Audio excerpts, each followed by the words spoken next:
Trees are our most important landscape elements, and they can add a lot to the value of our homes. Many of the problems that trees have are a result of human error, not nature. Here are some of the things that people do to kill their trees when they're planting them. Planting trees too close together or too near a house is always a problem. You want to plant most large trees no closer than 10 to 12 feet from the house. If you're planting an oak tree that's 40 feet in diameter at mature size, it should be 20 feet from your house or another tree. Trees can damage gutters and roofs and provide a means for insects and animals to enter your home if they're too close to your house. And crowded trees get stressed due to competition for moisture and nutrients. Trees that are too close together often develop leaning habits or lopsided growth, and they tend to be weak and unattractive. One tree with a beautiful form will be easier to maintain and look better than 3 or 4 packed into that same spot.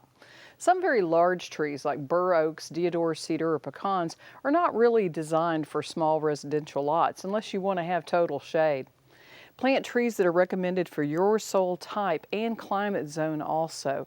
Avoid planting trees near or under power lines. They'll end up being pruned and the results are usually not pretty. Put a small tree or shrubs under them, but avoid the larger trees. Leaving the burlap and wire on bald and burlapped or B&B trees is also a big mistake. Many large trees are sold with burlap holding the root ball together. That's for safe transport of the tree to keep the root ball intact, but it's not intended to be left on the tree when the tree is planted. It interferes with the growth of the roots and they'll just wrap around and around and around because the wire and the burlap don't decay under the soil level. The trees often give up and die after a while. Planting trees too deep is probably the biggest mistake that people make. Many trees are already too deep in their containers if they're container-grown trees, so check for visible root flares in the containers before you buy.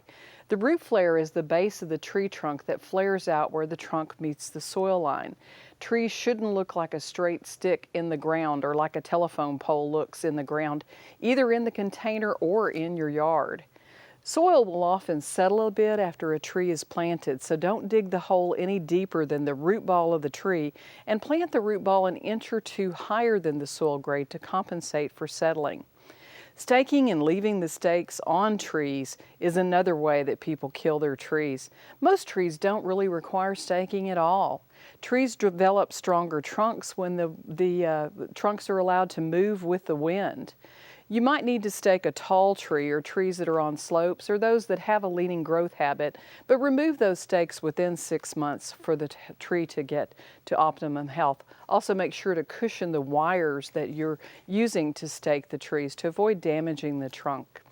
With these tips, you'll be able to keep your trees nice and healthy and not kill them. For Backyard Basics, I'm Trisha Shirey. Thanks for joining us.